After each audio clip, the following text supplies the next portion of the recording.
आप देख रहे हैं देश का सबसे भरोसेमंद चैनल दिल्ली नेशनल। समस्त भारतवासियों की आवाज है, मन का उद्गार है।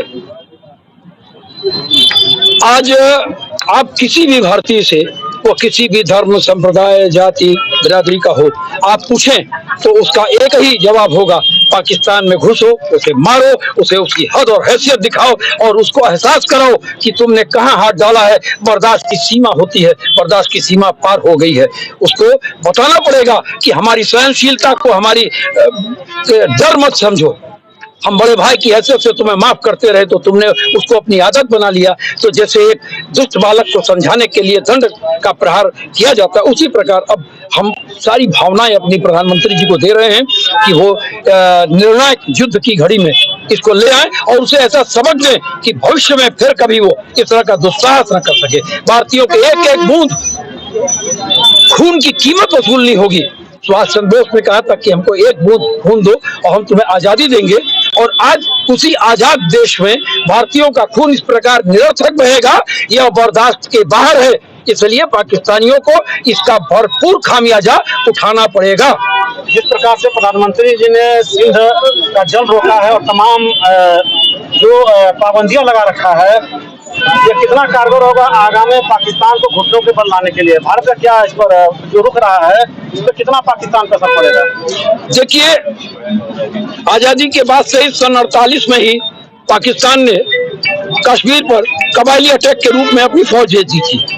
यानी कि आप ये देखें कि जो बच्चा पैदा हो और पैदा होते ही उसके विकृति आ जाए दिमाग में, तो उसको आप इस तरह सुधार नहीं सकते हैं। तो ये इतने सालों में भी वो उस विकृति से बाहर नहीं आ पाया।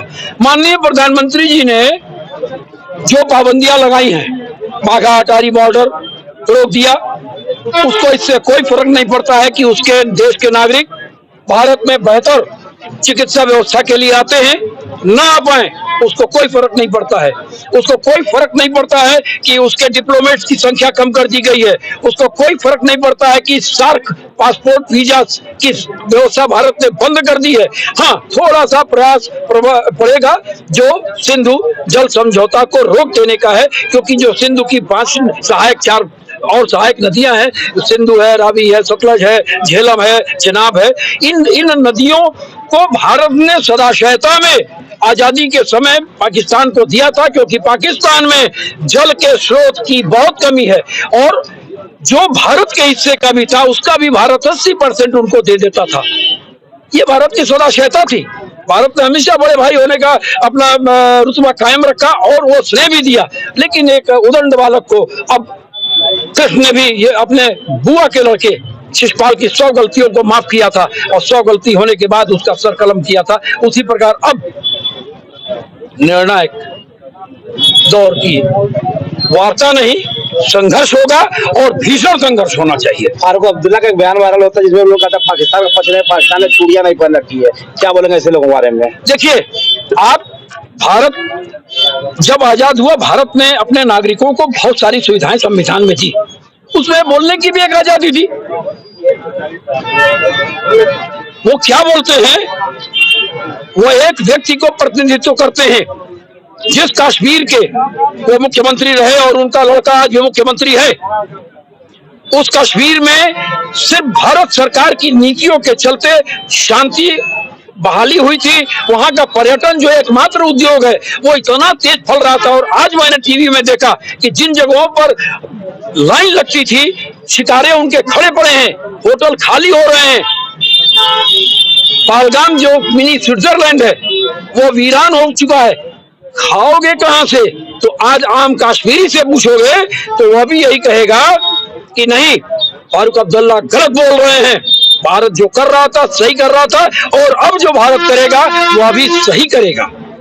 तो आज हम लोगों ने गोरखपुर जर्नलिस्ट एसोसिएशन के बैनर पे एक ज्ञापन माननीय प्रधानमंत्री जी को संबोधित करते हुए जिला प्रशासन के जरिए भेजा है, जिसमें लगभग 200 पत्रकारों और अधिवक्ताओं के हस्ताक्षर हैं।